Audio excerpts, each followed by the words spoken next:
I thank the chair. I thank the gentleman for appearing before the committee. We're talking about trust, and I would just ask Representative Wahlberg, I don't know if you share some of your concerns about trust, about the previous administration's handling national security when we lost 13 of our men and women in uniform in the disastrous departure from Afghanistan, or the trust in terms of leaving billions of dollars of equipment behind for our enemies to be able to use against us, and documentation that demonstrates it's being used against us. The trust that we have in an administration that doxed U.S. Special Forces soldiers in Israel, which the Biden administration had to admit and apologize for. So if I want to hear about the trust that I have in administration, it certainly isn't the one that had us basically handing over the keys to the kingdom with respect to our enemies, with respect to China, Iran, and yes, Russia, by its foolish energy policies and putting our allies and our own nation at risk. I assume the gentleman agrees with his concerns about the previous administration's handling of national security. Certainly I do. Also, getting back to the issue at hand of education. After Congress put through legislation to simplify FAFSA so that students and their families could understand what potential they had for student loans and resources, the Department of Education couldn't do that. And for 3 years, students went without an understanding of what they had available to them. That was part of the law already in place. And the Department of Education, that since 1980 has spent over $3 trillion to have worse NAEP scores come out and continue to downgrade.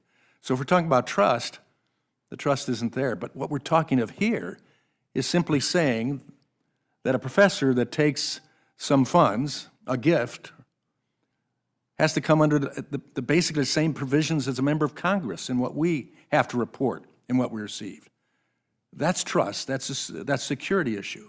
When we talk about $50 million or more coming from a foreign country, we ought to know about it. If the University of Michigan, I'll pick on my own, if the University of Michigan can determine what alumni or businesses are contributing to their athletic programs, I would think that the University of Michigan can determine what dollars are coming from China or North Korea or Iran or Russia. That's a simple reporting requirement. Again, if they can do it for their sports program, they can do it for this.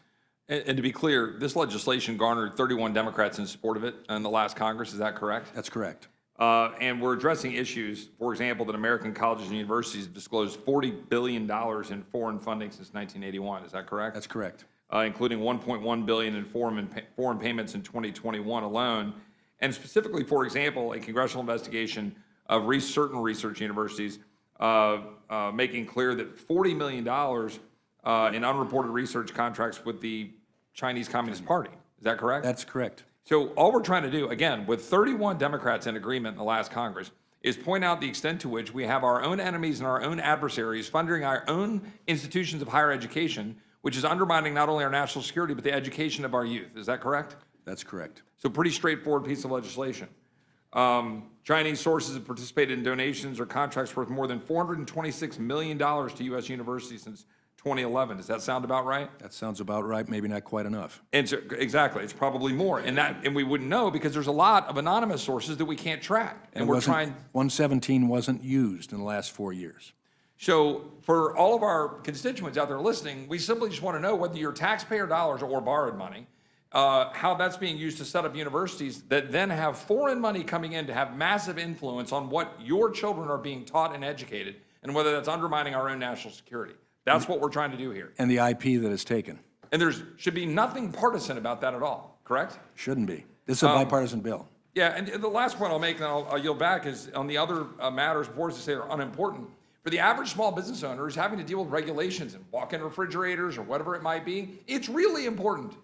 It's really important for a small business that wants to try to operate and not have to deal with the rubric of regulations that the previous administration is piling on the small businesses. I mean, I just had to introduce a piece of legislation to try to unwind the complexities around a gas can, literally the Gas Can Freedom Act. So you can actually undo that the United States government has messed up a gas can. And you know what? The people that I work with, I see my colleagues over there kind of shaking their heads, oh, this is unimportant.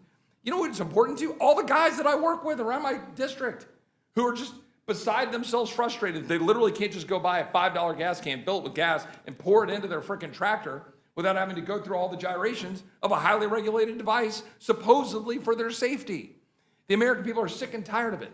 That's why they're backing the president. That's why they're backing an administration that's trying to undo the burden. Meanwhile, when we're spending $7 trillion with $5 trillion of income coming in, with $36 trillion of debt and counting, maybe, just maybe, there are some bureaucrats we can find to fire and some regulations to cut. I yield back. Thank you. I would yield to Mrs. Scanlon from Pennsylvania. Thank you, and I yield a minute or two to my colleague, Mr. Yeah, McGovern. just briefly, maybe in your district, the number one issue is gas cans or refrigerators, but in my district, people are worried about Social Security, they're worried about Medicaid, they're worried about Medicare, they're worried about whether their kids can afford to get a college education, and all those things are under attack right now. And you can deny it all you want, but this administration has made clear where it's coming from. And in terms of national security, again, let me just read this slowly so that it sinks in. The Trump administration accidentally texted me its war plans. This is according to Jeffrey Goldberg from the Atlantic magazine. U.S. national security leaders included me in a group chat about upcoming military strikes in Yemen. I didn't think it could be real. Then the bomb started falling. So I get the gentleman from Texas. He's okay with the administration texting their classified war plans to a reporter on an unsecured phone. Boy, that makes a lot of sense. I mean, we heard for 5 years about Hillary's emails, not a peep when they put classified National Security Council war plans on an iPhone. Give me a break. That nobody's concerned about that? That's not a national security issue? I mean, we're talking about this bill that somehow all these foreign countries are going to infiltrate our universities to be able to figure out what's going on, with our most sensitive national security issues. Our enemies, all they need to do is just read our text messages from the National Security Agency to get all the secrets. This is a real problem, and I hope some on the other side will recognize that. But the people who are running this show, quite frankly, are not qualified.